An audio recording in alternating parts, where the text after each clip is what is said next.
It's the Eagle Homes Team's podcast, Eagle's Nest. We've got someone here who's become a force on the Eagle Homes team. Some of you might recognize him, but since joining us back in 2024, this guy's went from $3 million a year to $9 million to almost probably, I think he's going to hit $12 million this year. Richie Lepine, he's coachable, competitive, and genuinely one of the most humble people on our entire team. Richie Is he really Lepine, that humble? I think so at times. Welcome to the Eagle Homes podcast here. All right. Before we jump in, here are a few things people might not know about Richie. I don't think I even knew these about Richie, so I'm basically reading them right now.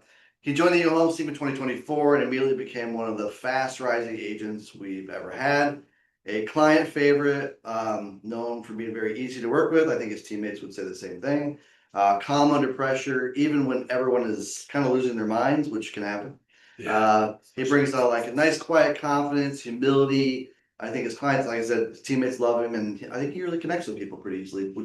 Is that accurate? I think so. You ready for this, Richie? Let's do it. All right. So let's start. Tell us a little bit about yourself. Who are you?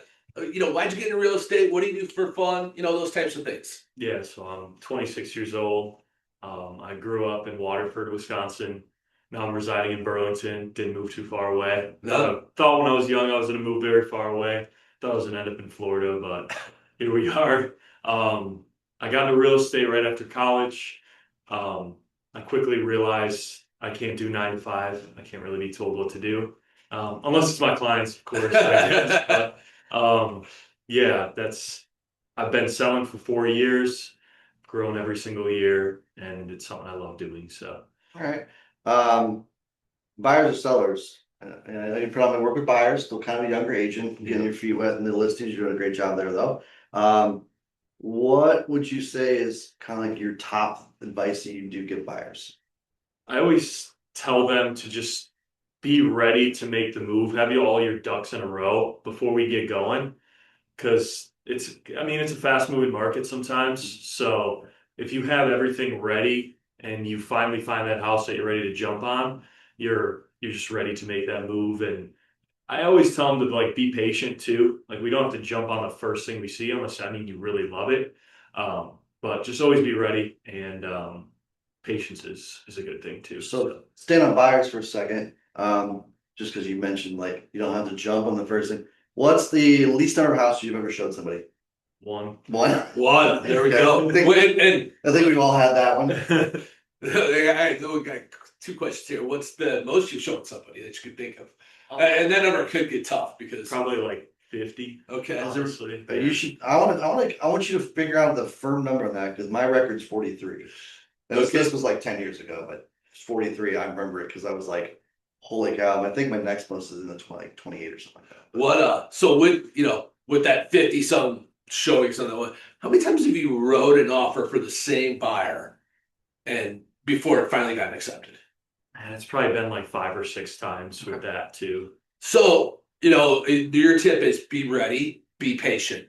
Those 2 things kind of go hand in hand, right? You're going to win some offers, you're going to lose some offers. So I think both those are very good tips, because in this business, patience can be very important for a lot of people. I think it's important to keep the faith too. If it doesn't work out right away, then it's just not meant to be. Right. So you just move on to the next one. There's plenty of houses in the world. So. Well, I agree with you. That's what I tell people. If you don't get this one, it probably just wasn't meant to be. Yeah. And I think that's a great way to look at it. So we just talked about buyers. What's your top tip for sellers? Price the home appropriately. For those that have worked with Richie, I hope you're watching. Price the home appropriately. Okay. Follow up to that. Pricing is of course very important. I think. Do you ever have sellers that try and do too much, or think they need to do too much to prepare their house for selling? I don't think there's a such thing as doing too much. Okay. I guess as it comes to getting ready to go to market. I think too much can actually be a good thing. You'd rather be over prepared than under prepared, in my opinion. What are your top 3 things that you would focus on to make sure someone's ready or getting their home ready? Cleanliness is the number 1 thing. Okay.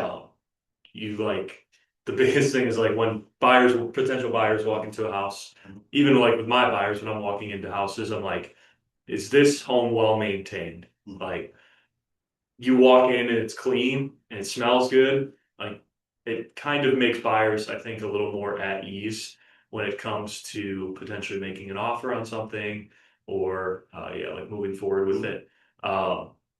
Number two would be just kind of like know what to expect when offers come in. Okay. Like, we kind of have a try and set a game plan Mhm. as far as like if we get 3, 4, 5 offers, we like want to all review those at the same time. We don't want to feel rushed. Yep. So just having a game plan going into it, and then um, usually like they have somewhere to go too. So we have to figure out like how those timelines match up. So Makes sense. yeah. Okay.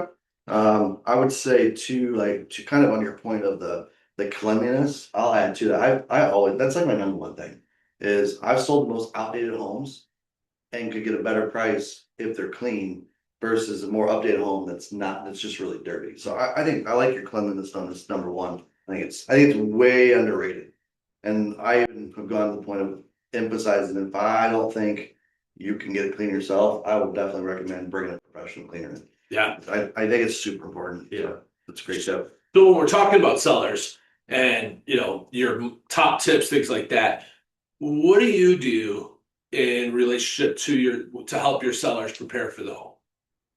I like to just like I can recommend, like Brad said, like recommend like a professional cleaner. It's important to kind of stage the home around like how photos will look too, because no one's like everyone that's looking for a home is looking online. So like the way it shows on like the sites like Zillow, Realtor.com, all the good stuff. Um, it's really important to just make sure it looks good online. So Yeah, I agree. I actually looked at a new listing this morning that hit the market this weekend, and this agent works for a very large brokerage, and it really surprised me because she took the photos with her cell phone, and you can tell they're out of focus. Some are vertical, some are horizontal, and it's I don't think people understand the value in the online presence. So I think that's a very good point. All right, so we're in a very competitive industry. There's a lot of real estate agents out there. What do you think with whatever it is that you do and your success?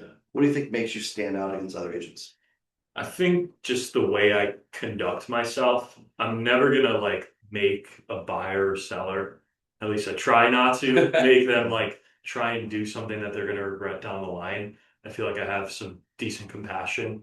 But I more look at it like I'm gonna be in this business for a long time. So I'm not trying to just get like a little win, like force a buyer to buy a house that they don't want. I want them to call me back 10 years from now, 5 or 10 years from now and say, hey, can you list my house and can you help us buy another house? Like I'm more looking to form long-term relationships as opposed to forcing someone into a house that they don't like. So And I was gonna say I agree with that. I think a lot of especially newer agents are looking for that quick win instead of creating that relationship because like you said, that relationship not only is going to hopefully turn into a sale and a buy in the future, but they're going to refer other people to you, right? So by creating that relationship, I agree with you, is more important than getting that quick win. So I really I like that. I'll give you a compliment because actually, it'd be kind of compliment myself. I think we have a similar in our personalities that help with clients too because clients can get very emotional. I think the two of us are very, very similar. Like, I think our happy faces and our sad faces look about the same. It's like, there's just like very, Richie can make a comment. He's the most excited he'll ever be, but he's very like,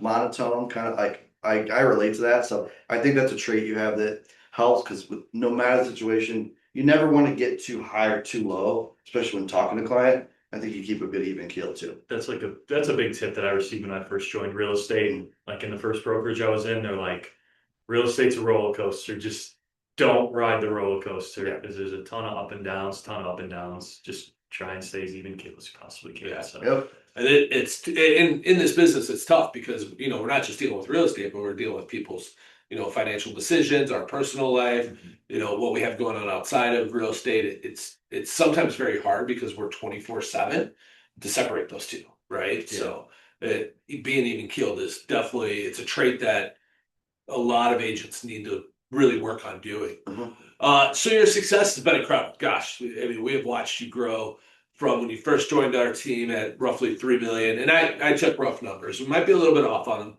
so correct me if I am.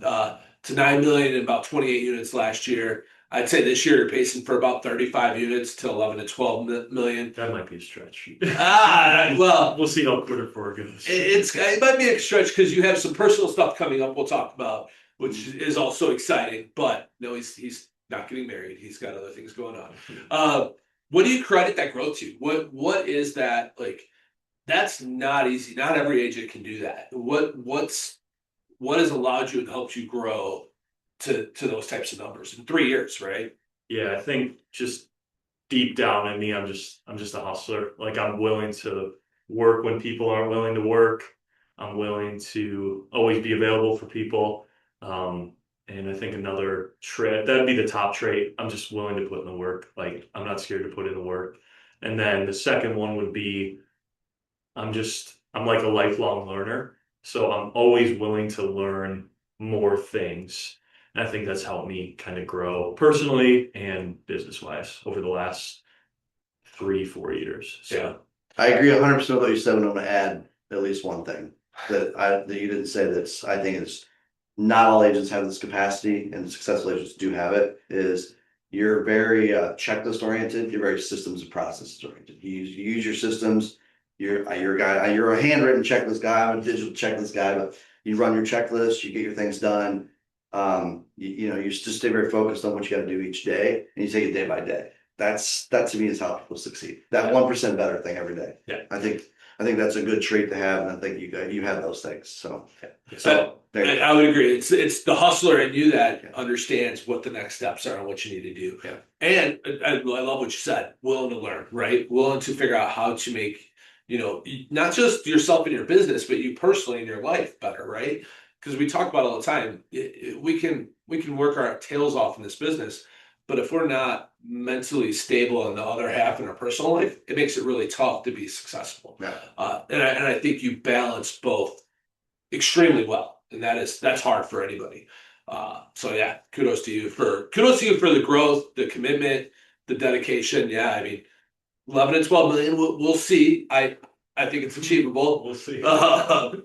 It's going to depend on what the next month and a half brings. I can vouch that for the last 2 months, I haven't hustled. I'm a hustler with you. Like I'm a plugger. I will just keep pounding away. In the last 1 to 2 months, I haven't been doing that, and it's showing. Like I maybe have one closing in September now, and so. I also leave for Europe on Saturday, so yeah. All right. So I guess I'll be working a little harder this weekend. That's fine. And That's next fine. week. We got you. All right. So real estate, very focused, obviously, but we all have to have that downtime. What do you do for fun outside of real estate?